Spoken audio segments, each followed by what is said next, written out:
For this meditation, I want you to sit exactly the way you want to. I want you to think about whatever you want to. I'm not even asking you to think about anything in particular. And I'm gonna share during the meditation. I'm gonna pick a section from the Way of Mastery. It's just a special message for us. So aim all your thoughts to me right now so I can open up the perfect page and look at this as a message from Spirit to the group. Ready? Ready. Yes. Ready.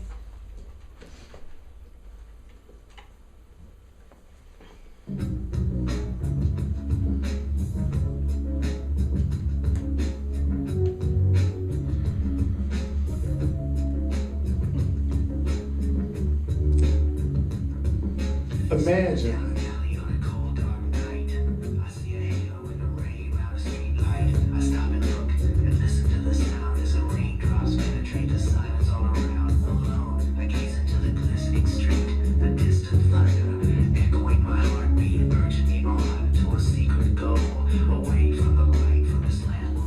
Imagine then drawing upon a well within you, a well that seems to have no bottoms and sides, through which something is pouring forth from places unseen,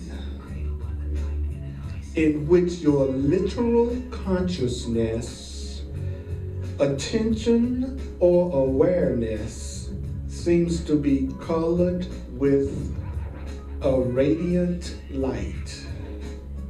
A light that literally leaves you feeling that you are not the body, mind, or the personal history with which you had identified before. And an awareness that these things are only temporary and very impersonal effects of a level of desire within your soul. A desire, feel that desire within your soul. That desire within your soul is one.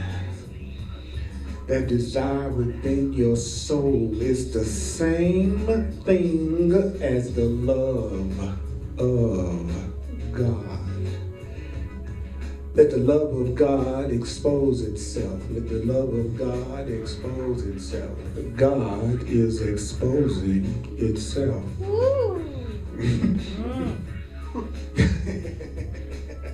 I'll say it one more time. God is exposing itself for no other reason than that love must be extended. I say love must be extended. Love must be extended. Love must be extended. Your love must be extended. Love must be extended. Love must be extended.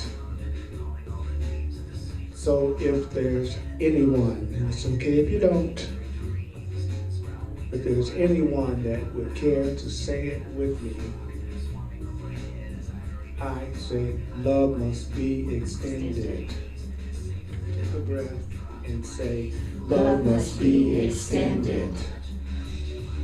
Say what? Love must be extended. Say what? I say, love must be extended. Then we go, we say, I extend love. I extend love. I extend love. I extend love. I extend love. I extend love. I am extended love. I am extended love. Say what? I am extended love. I am extended love. Say, I am extended love. I am extended love. I extend love. I extend love. I extend love. I extend Take a love. breath and breathe. Ah, mm, ah, mm, ah, ah.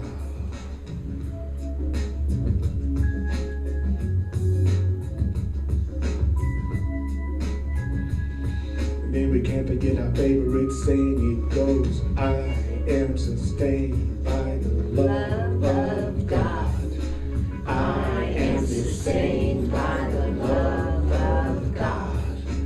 I am sustained by the love of God.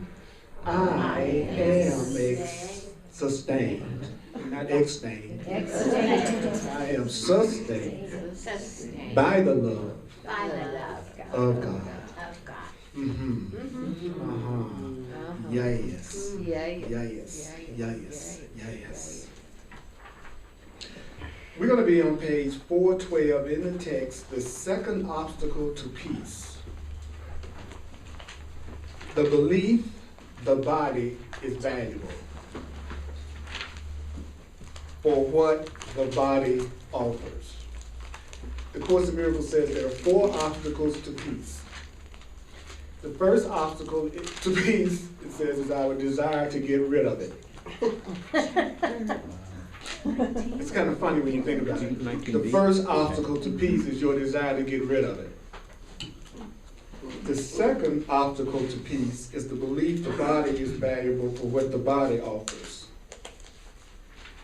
How many of you all believe that the body is valuable for what the body offers?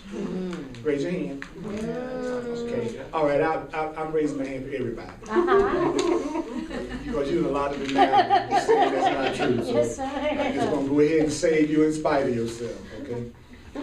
The fourth obstacle to peace, the last obstacle to peace, is the fear of God, which the Course defines as the fear of love. That love is scary to people. Sometimes the scariest thing that I've ever been told has been, I love you. Because I hear scripts, like in the, how do you say those Alfred Hitchcock movies that go skeek, skeek, skeek. You know, I hear script. You know, because sometimes people come to you with a load of scripts with that statement, I love you. Load of expectations, loads of demands. And in return, they'll give you whatever. Isn't that special? So, we say that peace must surmount the obstacle of your desire to get rid of it. Where the attraction of guilt holds sway, peace is not wanted. Whenever you're attracted to anything that makes you feel guilty, that's the time you can safely say, I do not want peace. Wow. So whenever you're attracted to something that makes you feel guilty, you're saying, I do not want peace. The second obstacle that peace must flow across, and closely related to the first obstacle that peace must flow across, is the second obstacle is the belief that the body is valuable for what the body offers. For here is the attraction of guilt made manifest in the body and seen in it. Most, if not everything a person feels any kind of guilt about is something the body has said or done. Is that not true? Yeah. It's something your body has said, done, or been involved in. The body is involved, even if it seems like it's somebody else's body. I feel guilty because I ate that piece of cake when I said I wasn't going to eat anymore. You know, I feel guilty because I used my body to cuss somebody out yesterday. I feel guilty because I didn't get my body up at 7 o'clock like I said I was. I feel guilty because my body doesn't have enough money for it to really be able to be in all the places I like my body to be. I'd be hard pressed for anybody to tell me anything that they feel guilty about that I can't relate back to the body in some way. And then it says, this is the value that you think peace would rob you of. Many people don't want to pursue a spiritual path because they think it is going to deny them some bodily pleasure. They think if they're really spiritual, they can't get their freak on.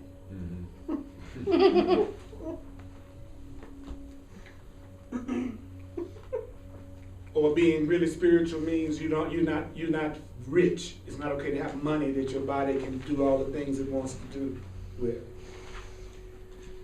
There's something about the body that the person thinks getting really spiritual, even if I woke up spiritually and knew myself as beyond the body, then I wouldn't let myself have a physical experience. I go to something else. So the Course is saying that people don't even go for their peace, their real peace, because they think it's going to be peaceful, I got to stop doing all the stuff I want to do with my body. And for most people, that's true. To be really peaceful, they do need to stop doing a lot of stuff they're doing with their body. Then it goes on to say, and it is for this, he says, I love it. He says, you believe, this is the value that you think peace would rob you of. This is what you believe that peace would dispossess, something the body offers. I'm gonna emphasize the things it's talking about. And leave you homeless. And it is this for which you deny a home to peace. The so-called sacrifice you feel too great to make, too much to ask of you. In other words, I think truth is asking too much of me if it asks me to change my perception of the body. If it's asking me not to make the body everything. That seems like that's asking too much of me. He says, but be honest with yourself. Is being free of being ruled by your body, is it a sacrifice or is it a release?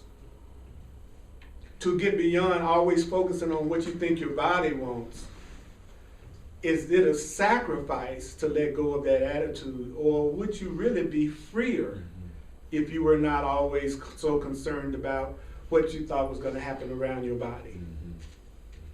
I would venture to say people get up every morning and go to jobs that they hate so that their body will have food and their body will have shelter and their body will have clothes. Notice I'm talking about the body as if it's separate from you. Notice that? I'm saying so that your body needs shelter and your body needs clothes. Because this book has the audacity to say you are not your body. You have one. I have a body. You see it right here. It's a temporary communication device. The invisible me is using this body to communicate with you, because without the body, you wouldn't hear a word I'm saying. It's like when I was a kid, I can remember being small, listening to the radio, and was young enough, and I can remember wondering how the people got in the radio when I was little. Because as a little child, you're literal like that. And I was like, how did they do that? And the truth is, the radio was just a means for the people to communicate. It wasn't generating any of it. It was just communicating it. So always remember this: when you get involved with somebody, you are really getting involved with a mind. And who you're going to be dealing with is the way that person thinks. That's what you're going to be in relationship with, not their body. Even though it may be their body that attracted you to have a relationship with them. Because if you're attracted to someone that you've never had a conversation with, you are attracted to their body. You haven't talked to them. You don't know them. So why are you drawn? It's something about their physical appearance you're drawn to. It's something from your past they're reminding you of, as the Course would put it. That's deep. That what you call an attraction is just your being attracted to something that reminds you of something or someone from your past. That this new person is going to have to make up for what they didn't do for you. the people that you are really thinking about when you're attracted to them. That's what this book says. Do you think that's true? Yep. Yes. Or else why would you single me out? Out of everybody in the room, why would you single me out? You would have to be using something about your own past attractions, learnings, and experiences to be attracted. So what you call love at first sight is really past at first sight. So I'm here to say I'm going to say right here and now, kiss my past. I'm with you. You know what I'm saying? Can we say it together, please? Kiss my past. That's right. You want to say, Goodbye. you want to look at your past right now, and you want to say everything. And you have to believe it. You don't have to believe it, or you won't say it maybe if you have to believe it. But say to yourself, everything in my past, everything that happened to me in my past was for my own best interest. Yes. Everything that happened to me in my past was It's for my own best interest. What would be the advantage of looking at it that way? The advantage would be you would no longer have to analyze and heal your past. Because all of a sudden you don't see your past as being something that's working against your present. So there's no need to go back through your childhood stuff again. Let it go. If you go, everything that I went through made me the person I am today, that's sitting here wanting to be more loving, then it was for my own best interest. So I'm going to declare Earl Purdy's past as having been for his own best interest, whether I believe that or not.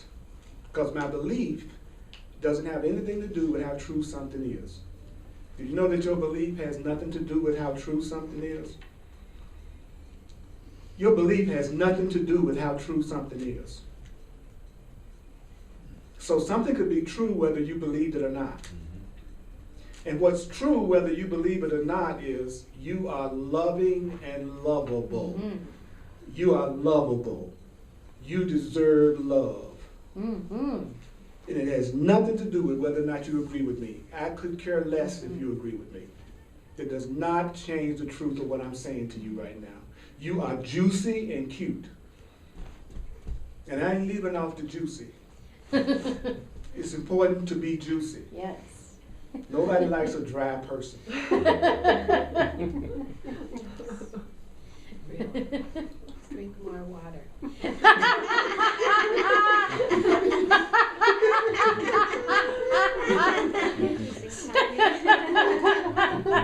And please kind of pass that sheet around about the workshop that I'm doing next Saturday. I don't have one for every chair, but just pass it around to each person if you get the chance. Because I'm doing a workshop that I'm working on for next Saturday.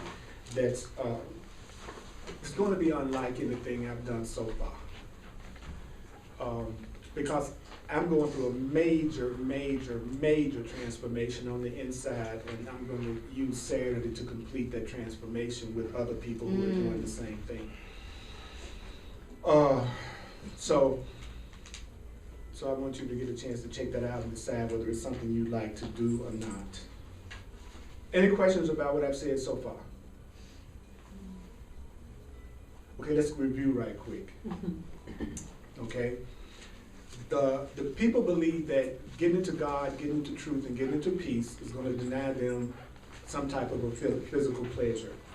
There's something that the body is offering me that if in other words, if I was attracted, I like to break things down to regular kind of stuff. Let's say I was attracted to you and I wanted to be in a relationship with you and you were married. So there's some bodily experience I want to have with you. But if I chose for peace, it would deny me that bodily experience, because if I had any kind of sense and really wanted peace, I wouldn't try to have a relationship with you and you married. So sometimes it seems like I'm choosing between bodily offerings and what would give me the most peace. That's just at a physical level. See, you can apply the truth to every level, not just the level the course is coming from, which is a mental level. The truth is true in every situation. So there's often like for instance, eating a piece of cake is going to make you feel guilty, right? Then you're choosing between peace and some offering that your body wants. So many times it looks like if we do the thing that would be peaceful, it would be sacrificing some type of a bodily offering. And so the Course is saying, really, if you're freed up from being addicted to your body's needs, is that really a sacrifice to let go of your fixation on that or is it really you being released? Because now you can no longer be drawn into things that make you feel guilty and afraid. I found there's no pleasure that I want on a physical level that I can't have innocently as easy as I could have guiltily. So I really see the more I get into the truth, the less sacrifice I make. And I notice my body's needs are handled just as easily as my spiritual needs. If I make peace my number one priority, because if I make peace my number one priority, then I join with other people who have peace as their number one priority. So then you get a chance to experience yourself on every level, but without conflict and constant attack, which I think is great. So getting into the truth doesn't mean you have to sacrifice anything. It just means you'll finally have what you want without all the freaking drama. Okay.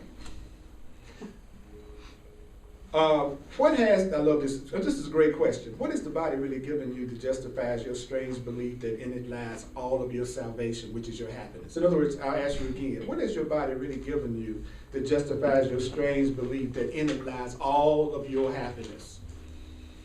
Don't you see that this is the belief in death? Don't you see that this is the focus of the perception of atonement, which is the undoing of fear as murder? Here is the source of the idea that love is fear. So what causes the idea that love is fear is putting all your belief in only things that are of the body, which do not last.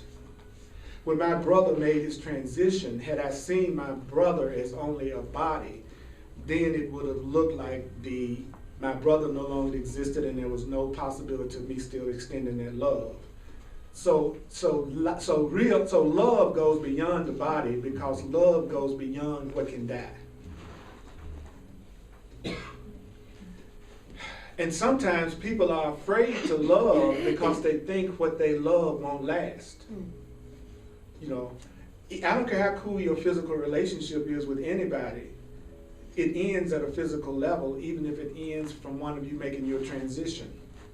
So there's no such thing as a special love relationship at the level of the body lasting forever. So what you really want is to have a love with somebody that transcends the body.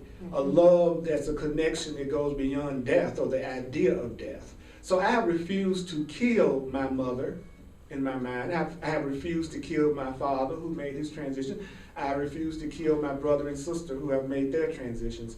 They are not dead to me, which means I have to look at them beyond the body. So love must go beyond the perception of the person as a body.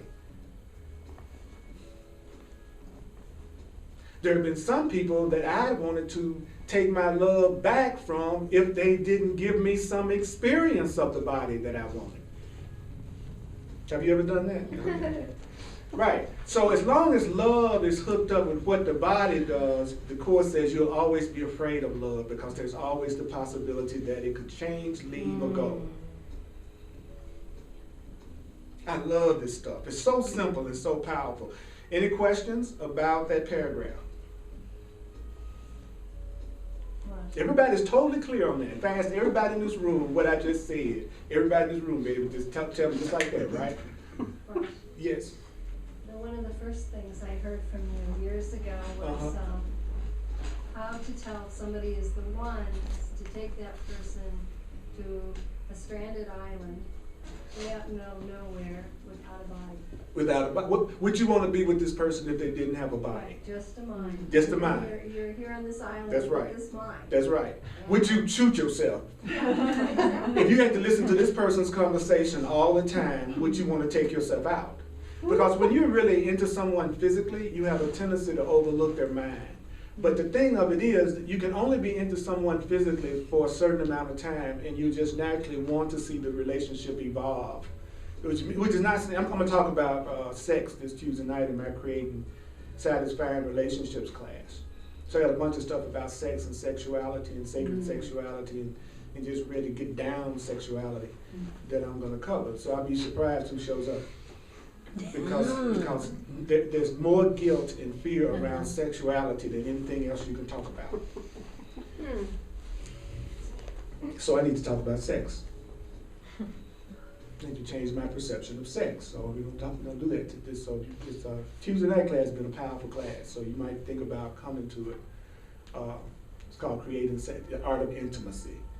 Creating satisfying, fulfilling, happy relationships. It's a thing that people talk about the most that they want to have, but I've also noticed it's a thing that people will come to the least to learn how to have one. It's the strangest thing. You almost talk to anybody that tell you they want to have a fulfilling relationship. Then you say, okay, we're going to get together, we're going to share the rules for having that and how you make that happen. And it's sometimes very few people want the solution as much as they want the problem. It's just like in a class. You can teach a class, and as long as you're talking about the problem, people tend to be totally awake. The minute you start saying the thing you need to do to solve it is when people go to sleep. I've observed it as a teacher. As soon as you start talking about the solution is when people tune out. You talk about the problem, you got everybody's attention. If you talk about how to get rid of it, and especially if you talk about what they need to do to get rid of it, the Course says that the ego is only interested in an answer that is telling it who needs to make a sacrifice for me to be happy. Like as long as your answer is telling me what somebody else needs to do in order for me to have this problem solved, then I'm interested. You tell me where to go for the person who's going to make me happy. You tell me where to go for the job that's going to satisfy me. You got my attention. Because he says the ego part of our mind is only interested in an answer that has to do with what somebody else is going to do for you. So and again, if you all study the Course in Miracles, it'll freak you out because every sentence is a universal law. It's like you're reading a book full of universal principles and laws. Let me give you an example. It says the Holy Spirit's messengers are sent far beyond the body. So Holy Spirit just means the loving right mind.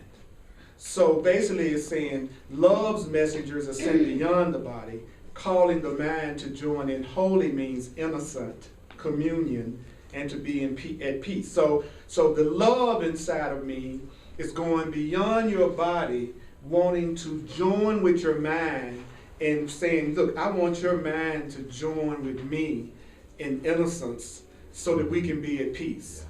So I'm going to go beyond your body, and I want to go and join with your thinking and your mind so that we can be at peace. It says, such is the message that I gave the Holy Spirit's messengers for you. It is only the messengers, oh, this is deep. It is only the messengers of fear that see the body. Wow. So only the part of the mind that can be afraid sees the body. Only the part of your mind that is afraid can see a body. What? So based on what this book is saying, which we don't have to believe, if you can see my body, you are looking through the part of your mind that's afraid. I never heard that in the book before. Why is that true? Because you're looking at what can suffer. Isn't that true? What could suffer is my body. What could get sick is my body. What could be hurt is my body, right? So when you look at my body, you're really looking at what can suffer. So the Course says, wouldn't that be frightening? If you were to be honest with yourself, isn't your fear around what could happen to your body? Is this way out, y'all? Yeah. I mean, when you think about it, what is your fear around? It's around something that has to do with your body. So the Course is saying, well, if you only see the body, you're only looking through the part of your mind that's capable of fear. And I'm willing to admit that's true. Then it says, for it is only the messengers of fear that can see the body, for they are looking on what can suffer. Is it a sacrifice to be removed from what could suffer? No. This can suffer, right? So the Course in Miracles is saying, would it be a sacrifice for you to not be in a body that could be hurt? I just want you to be with that thought a minute. What would it be like to not be in a body? What do you think? What do you think that would feel like? To not be in a body. Let's say you could exist, but you were not in a body. What would that be like? What's one of the first things you think you would notice? Freedom. Thank you. You'd be free. You'd be free of the need to come up with money for food. You'd be free of the need to come up with medical insurance. Yeah, really. You'd be free of the need to worry about whether you're getting a tainted cantaloupe. Right. You'd be free of you would be free of any fear to walk down the worst neighborhood in town. You would be no longer afraid of assault. You could actually cross Colfax Avenue in peace. Because that street has the most hit and runs I've ever seen in my life. Almost every weekend you hear somebody hit and run over on some part of Colfax. You know. So, but we don't tend to think about that because we identify with our bodies so much, it doesn't even cross our minds to think of what would it be like. You know, it's like, I miss my mom and my dad and my sister and my brother who are no longer in the body. But I'm going to be straight up with you. There's a part of me that envies them. I'm going to tell you no lie. It's a part of me that envies them. They're not dealing with the stuff I'm dealing with. They're not worried about global warming. They're not worried about, how am I going to come up with the rent for next month? If that's, you know what I'm saying? They're not worried. I would venture to say that they're free. Now, if you think they no longer exist, then this would seem like this was the optimum situation. But for someone with any kind of spiritual awareness, you might mourn being in connection with that person, but you don't mourn them in terms of thinking that they are in a worse shape than you. I would say they are probably having weekly memorials for us. Because we're the one to tell. They're like, I can see my brother and my sister and my mother and my father all holding hands going, let's pray for Earl and Dee and Donna and Carol and my other brothers and sisters that's still here. Because they're in a place that you can send somebody off to school and never see them again. That's true. And the Course asks questions like that. Do you really think a loving God would create a world that a child can't go to school safely in? But people don't ask themselves questions like that. And if you say, no, I don't believe a loving God would create that, then it would lead to the next question, which would be, if there is a God, then why am I here in a world where that happens? That would seem like to me that would be the next logical question you would ask. Well, why am I in a world that everybody is nuts? What do I mean by nuts? I mean in a world where people think we're in competition, looking out for our own personal interests, not caring. It's enough food for every single person on this planet to eat. There is no excuse for any child in this world or adult in this world going to bed hungry. There isn't. It is not any excuse whatsoever. Okay? So what am I doing here? Here's a question you ask yourself. What am I doing on a level of consciousness where this is real? What am I doing on a level of consciousness that creates a reality where people appear to be able to be harmed? Because it's not until you start asking yourself those kind of questions that you achieve a level of consciousness that doesn't attract that stuff to you. You don't go to the level of consciousness that doesn't create that until you start asking yourself, why do I see it? And why am I here? And what is my purpose? And I swear to God, it's not so that you can get an Xbox for your kid for Christmas. Even though you can get an Xbox for your kid for Christmas. So the Course says, is it a sacrifice to be removed from what can suffer? It says the Holy Spirit, who is the Holy Spirit? The God in you, the divine in you. It says, does not demand you sacrifice the hope of the body's pleasure. So Spirit is saying, I'm not asking you to sacrifice you hoping that you have some physical pleasure. I'm not asking you to stop hoping that you have some physical pleasure. I'm not asking you to stop hoping that you have some physical pleasure, but it says the body, though, has no hope of pleasure. In other words, my body isn't sitting here going, oh man, I sure would like a big old piece of apple pie. My body isn't hoping for pleasure. My body isn't going, ooh, I hope somebody kisses me today. Your body is not hoping for anything to happen to you. Your body isn't hoping anything happens to you. Your body is completely neutral, just like this book, just like this chair, just like this microphone, right? So my body is neutral. It's just here. My body just assume walk over here. If I tell it to, my body would go over here. It's not like I want to walk. It's not like I want to walk over here, and then my body says no, and then I'm like, my body going no, and I'm, yes, no, yes.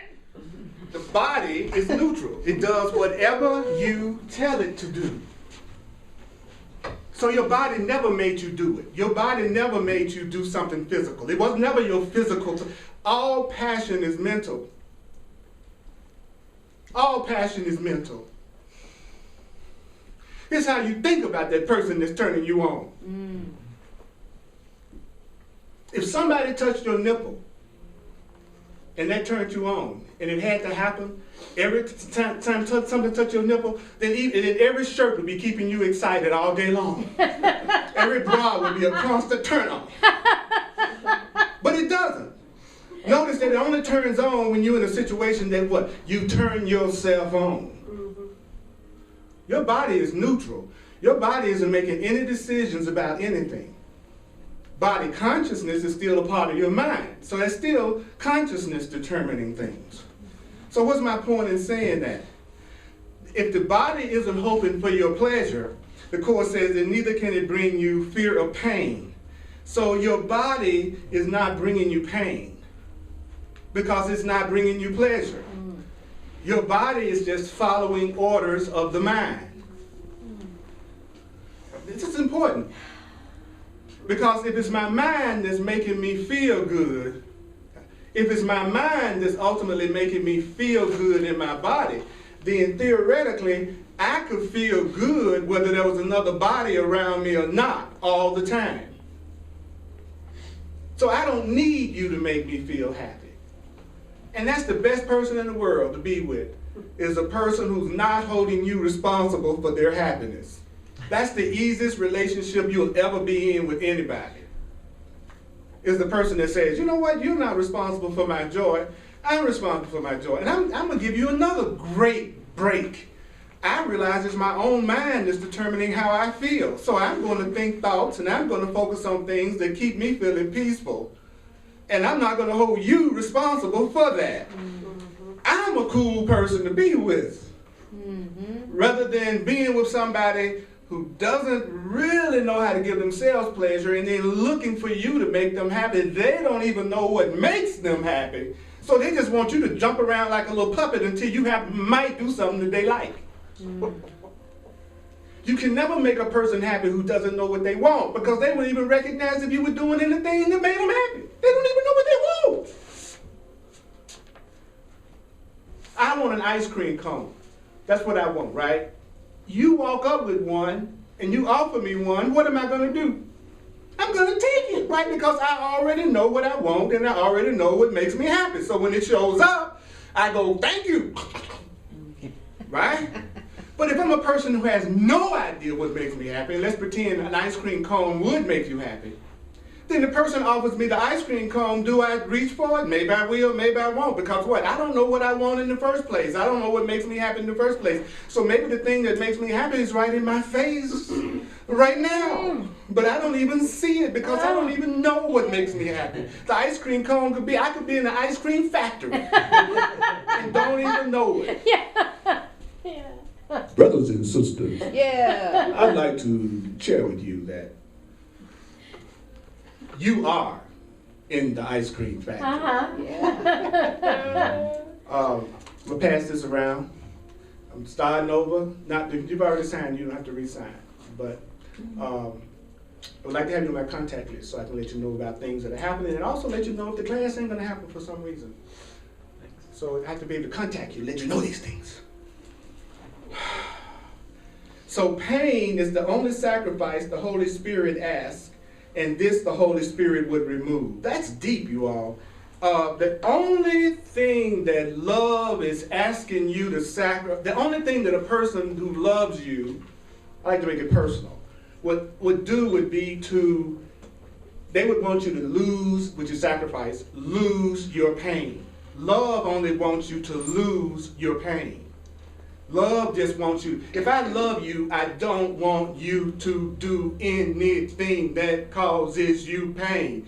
Even if it's something you're choosing not to do that I want you to do. If it's going to cause you pain to go to the movie with me to see this movie, I love you. You better not come to this movie. You better stay at home or go do something else besides come to this movie with me, because I love you and I don't want you to do anything that you think will cause you pain. Love wouldn't go, if you really cared about me, even if you don't like war movies, you would come. Because if you love me, you sacrifice. You do what you don't want to do for me. So the Holy Spirit, which is your loving right mind, he says, pain is the only sacrifice that your loving right mind asks, and this your loving right mind would remove. It says, not only do I not want you to sacrifice, I want to remove anything that makes you think you should sacrifice. So I would be saying to you in a relationship, if there any pain that you're going through, if there's any way I could help you remove it, that's what I want to do. Because love not only doesn't want you to sacrifice, it wants to remove anything that gives you the idea that you have to sacrifice. So see how different love is from what we do? Is it any wonder that our relationships go through so many changes when you listen to how a loving man operates? A loving man would say, I don't want you to do anything that would be a sacrifice for you. I don't want you to do anything that would cause you fear. I don't want you to do anything that causes you pain. I don't want you to do anything that doesn't bring you joy. I love you. Even if you don't want to, even if it's something I want you to do, if you don't do it, I don't want you to do it unless you want to do it because I love you. That's the way love talks to you. So the Course in Miracles teaches you how to tell the difference between when you're listening to love and when you're not, so that you can make the choice for love. It also tells you how a loving mind works and how a loving person acts and what a loving person says, so that you can tell the difference between when someone is lying to you and when they're telling you the truth. So you'll know when you're in the presence of someone who can really give you love and you can give love, or when you're with someone that's going to be asking you to make all kinds of sacrifices. The Course in Miracles is an expert psychology book that absolutely teaches you how the fearful mind works and how the loving mind works. How the mind that's going to be easy to get alone works, and the mind that's going to be hell on wheels works. That's what it does. It teaches you how to tell the difference. Now you have to go through the stage of finding out that's the way you are. And that's the hardest stage of all. And I just want to tell y'all right now, you do have to go through that stage where you realize you aren't loving. That you're the one with the scripts. That you're the one with the demands. That you're the one with the expectations. That you're the one that don't really know how to completely love. And most people, they can't take that stage, so they bail before they go through that, because they don't want to admit to themselves that they're the one that's the pain in the butt. I'm the nice person, and I wouldn't hurt nobody if people didn't hurt me. And not only attack in self-defense, I'm this really nice person in this very cruel world. Anybody familiar? Yep. The Course calls it the face of innocence, that everybody makes one. The face that's always acted on. The one that's always being mistreated. The one that's getting all the injustices of the world. He said, we all make that face up. Then he says, right under that one, though, is the face that goes, it's your fault, it's your fault, it's your fault, and I'm going to get vengeance on you. It's your fault, it's your fault, it's your fault, I'm going to get vengeance on you. He said, right under that, oh, he said, I'm going to kick so much ass in the world. If I thought I could get away with it, I'd run over a few people. That there is a part of us that feels like somebody hurts me, they need to be wiped out. I bet you some people right now, a lot of people right now thinks that anybody that hurts anybody ought to be wiped out. Wipe them out. Wipe them out. So the Course says those are the two faces, the face of the victim and the face of the one who wants to attack. He says we got both faces. Only if you're a nice person, you mask it under, I only will attack in self-defense. I wouldn't attack anybody if they didn't mess with me first. That's the way nice people attack. I attack only in retaliation. That's when nice people attack. Of course, and they still attack. You're still attacking. So you're still setting up the possibility of being attacked. Even if you're saying, I'm afraid I could be attacked, that's still you setting up the possibility of being attacked. So he says what you have to let go of is attack thinking, period. Either being attacked or attacking. Woo! How do I do that? How do I do that? How do I do that? How do I do that? How do I do that? How do I do that? I reinterpret attack. I look at attack a new way. Which is what? Attack is a call for peace. When I want to attack you, I'm feeling a deep call for peace. That's how I change it. I still have the feeling, but I reinterpret the feeling. I call it something else. And everybody in here is capable of doing that. Everybody in here is capable of being completely angry, but calling it a call for peace. Then you're taking all of that emotion and feeling that creates, and you're putting it behind the thought of calling peace to yourself. So nobody's asking you to pretend you don't feel angry. The truth is teaching us how to use our anger to bring us peace. I'm mad at you. I have a call for peace with you. See that? I feel a call for peace with you. I'm tired of this stuff. Feel a call for peace with you, Dad. Okay, notice I didn't go, it's a call for peace. I want to kill you, but I'm going to smile. It's a call for peace. I am a spiritual person. I'm going to smack you. Oh, I feel such a call for peace for you right now. That's when you do it. You're taking all that emotion, and then you're putting it behind the idea of peace coming to you, which actually is more powerful than the person who says, I want the peace of God. They don't have no feeling at all. I want the peace of God.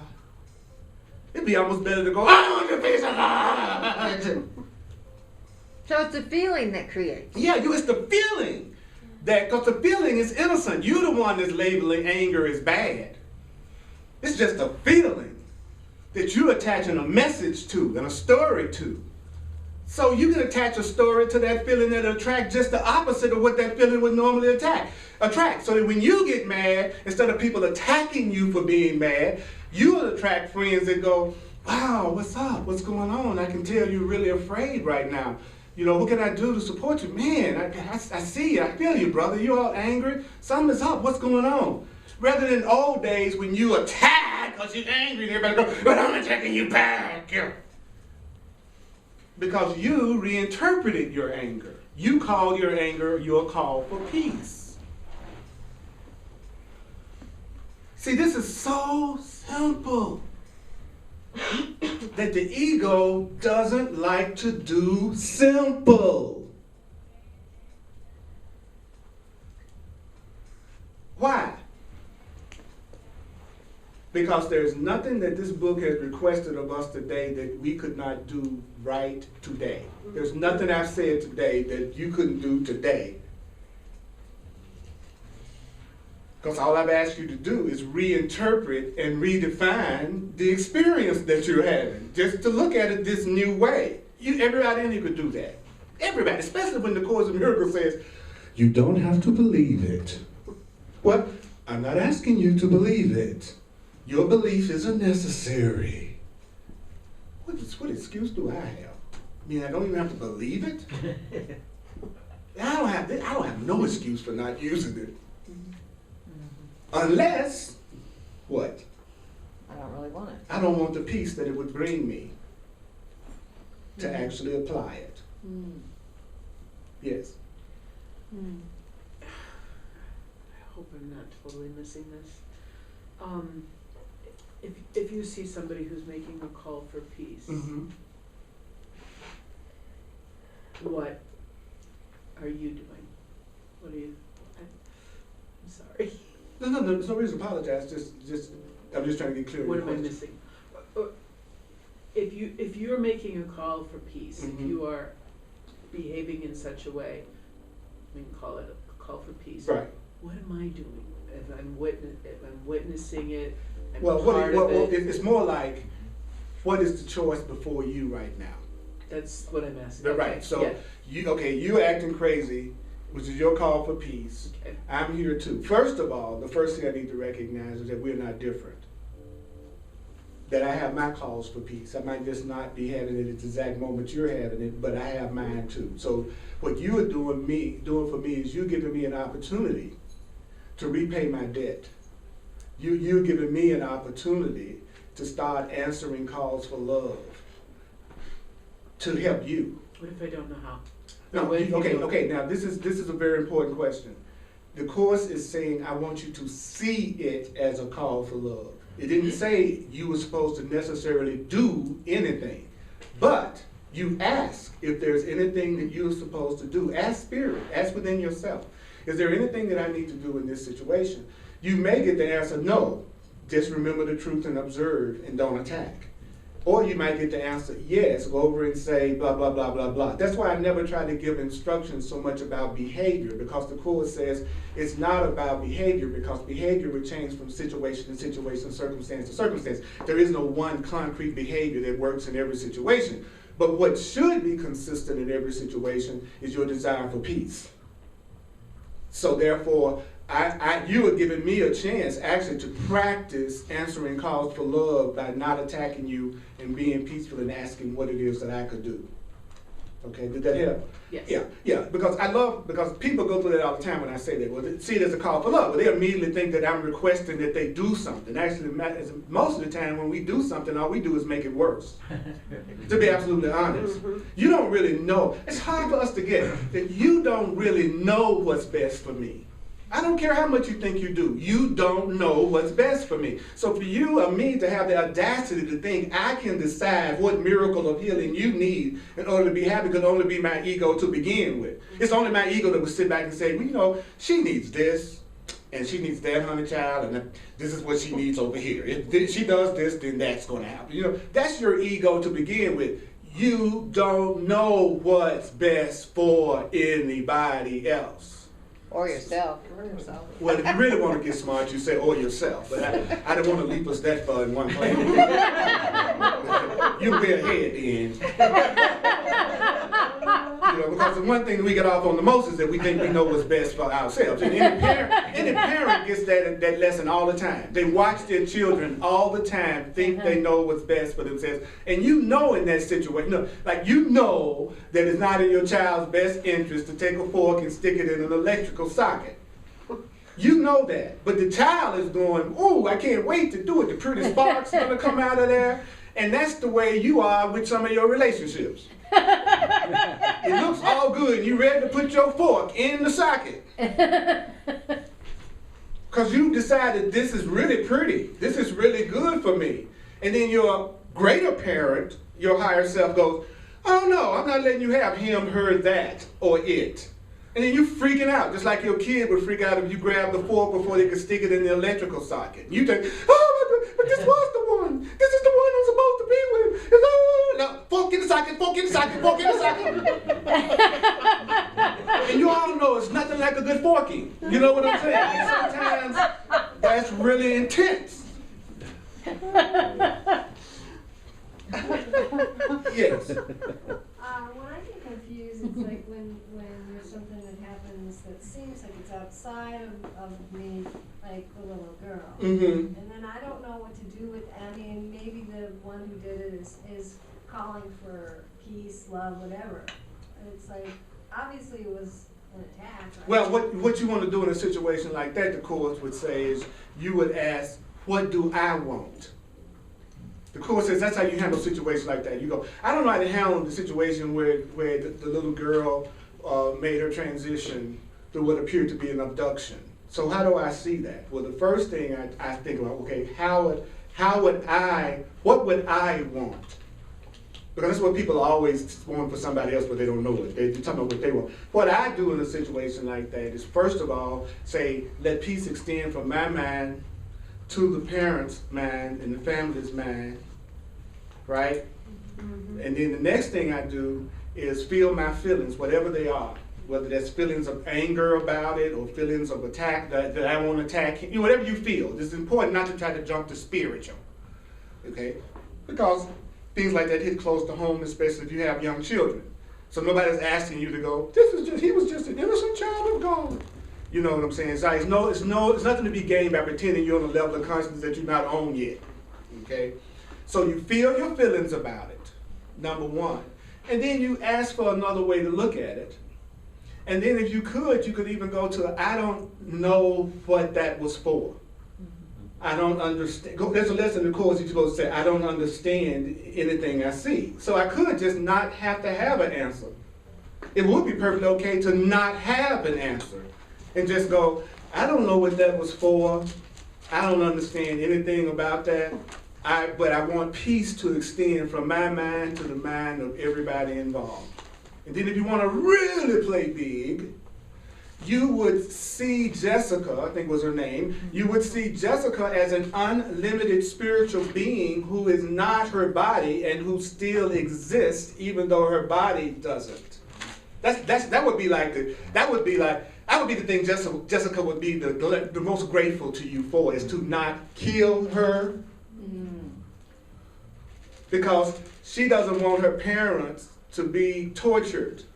She would much rather someone who was giving her parents the message that she has eternal life and she's an unlimited spiritual being.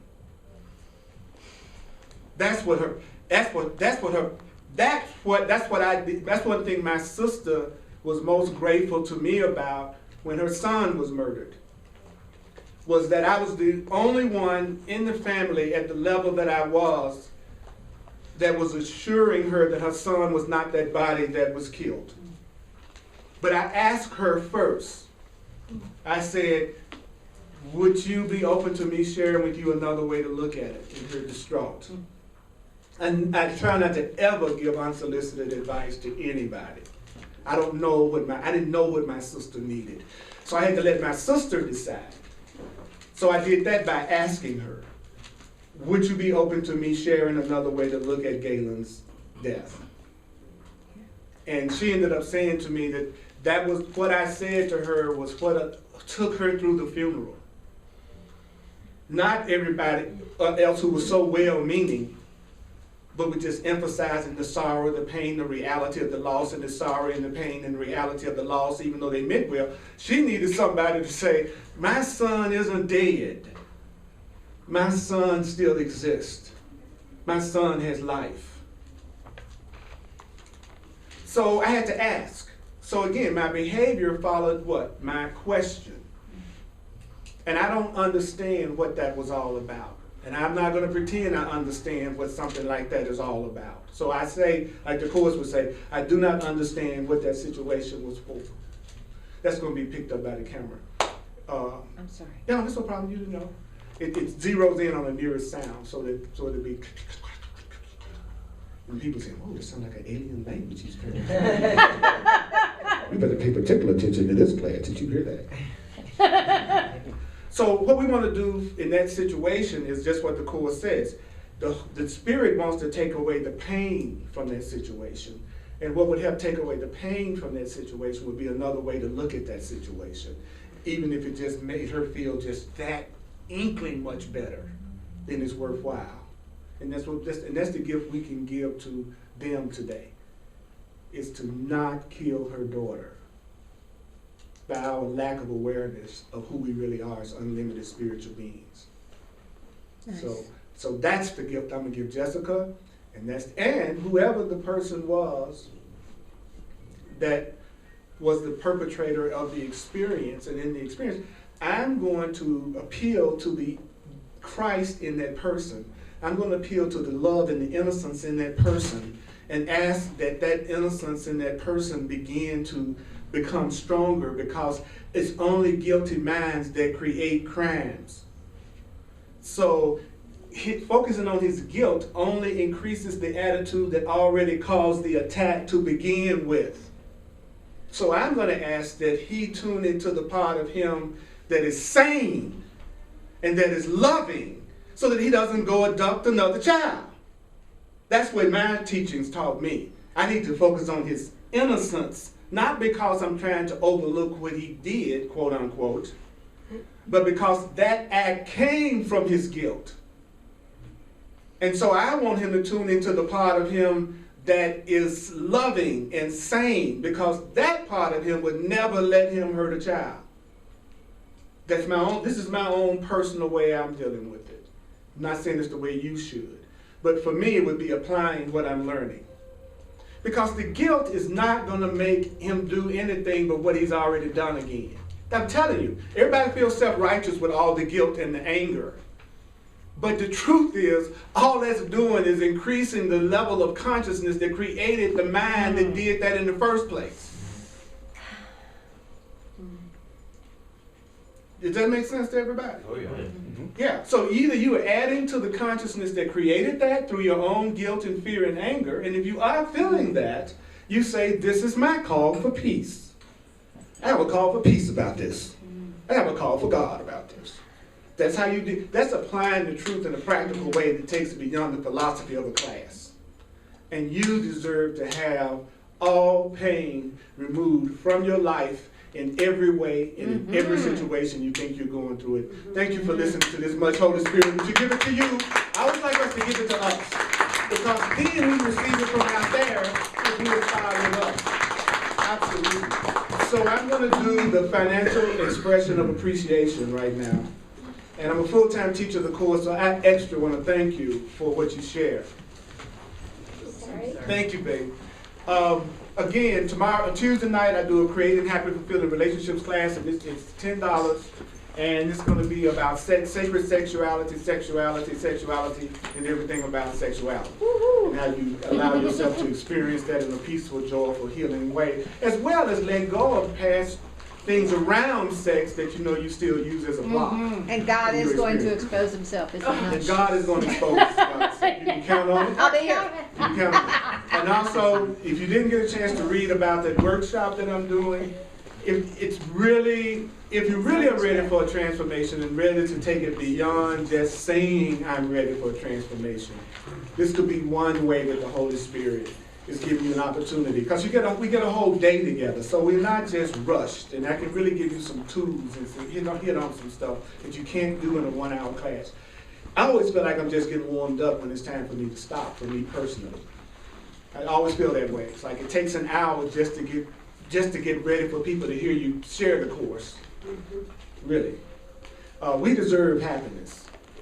And I'm available for personal sessions called clarity sessions, and I revised that, and so I got new explanations of what I do, and that's what's on those yellow sheets. Basically, help is available if you want it. If not from me, there are other people I can recommend. That's okay. I'm grateful for you. Look at what I got a chance to hear today. Look at what I got a chance to remember today. You know. And of course, we are all parents. Many of us are parents. If we're not parents, we know people who got children. You know, so there's a lot of fear in the city today, especially in those parts of town. What do they need? Us to add to their fear, or do they need somebody to shoot some love to them? Yeah. It takes a lot of strength to go for the love. And just think, you don't have to feel it. You can just have the goal of it happening, which is really cool. Which is really cool. And if you hate him, you hate whoever you think this is, and you just feel a burning hatred for them, feel your hatred completely. Don't try to be spiritual. I feel such a hate for the guy that would do something like that. Feel it. And then tell yourself, and I am the one that's giving it all the meaning that it has for me. I am the one that's creating the feeling that I'm having right now. And I'm grateful that I have the ability to create the way that I feel. And I'm still as God created me. I am still love. I am still spirit. That's how you do it. You don't try to sweep it under the rug. You go ahead and go, I hate his freaking guts. That's my call for God. Use it. Use it to your advantage. Stop feeling guilty about getting mad or guilty or feeling depressed or feeling anger. It's just you feeling what you feel. Give you a break. Woo! So take a breath. Another light Earl Purdy class. I put all my classes on the internet. Just Google my name and I'll come up everywhere. Forget some of those sites I come up on. I don't know how they got there, but I had nothing to do with that. Take a breath.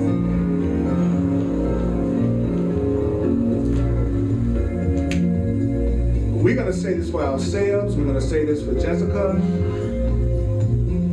There is no death. The child of God is free. There is no death. The child of God is free. There is no death. The child of God is free. There is no death. The child of God is free. There is no death. The child of God is free. There is no death. The child of God is free. There is no death. The child of God is free. So just remember that the only thing that Spirit, remember the only thing that Spirit wants to remove in any of your relationships and anything in your life, the only thing Spirit wants to remove is the pain. It's not saying you can't have special relationships. The Course isn't saying you can't have special love relationships.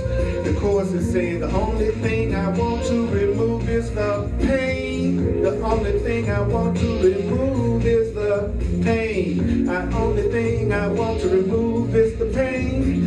Someone that loves you is not asking you to make sacrifices. Someone who loves you is not asking you to make sacrifices. They're asking you to do what gives you the most peace. I want you to do what gives you the most peace. And that's what you deserve. You wouldn't be here if you didn't already think you deserve more happiness. You wouldn't even been showing up today. So you should give yourself credit. You're awesome. You're loving yourself. You came to a class where a person told you you deserve to be loved completely. You wouldn't have been drawn to this class if there wasn't a part of you that already believes that. And that's beautiful. So, 2 statements of completion. I am innocent. Together. I am innocent. Whether I believe it or not. Whether I believe it or not. Whether I believe it or not. Whether I believe it or not. I am innocent whether I believe it or not. I am juicy. I am juicy. I am juicy whether I believe it or not. Just squeeze me and you'll find out. Provided you're the right person that won't call the police. I am entitled to miracles. I am entitled to miracles. Yes. Yes. Yes. I appreciate y'all. Thank you so much for coming, Holy Spirit. You are a blessing. Give it to yourself like you like to receive it. Give it to yourself like you like to receive it. Give it to yourself the way you like to receive it, because the world is a reflection of what you give yourself. So when you acknowledge you, everybody will start acknowledging you. And if they don't, you won't care. Because you already feel so good about yourself. So hugs are available. I love you. I appreciate you. And I promise you, I will see you the next time I see you. Yeah.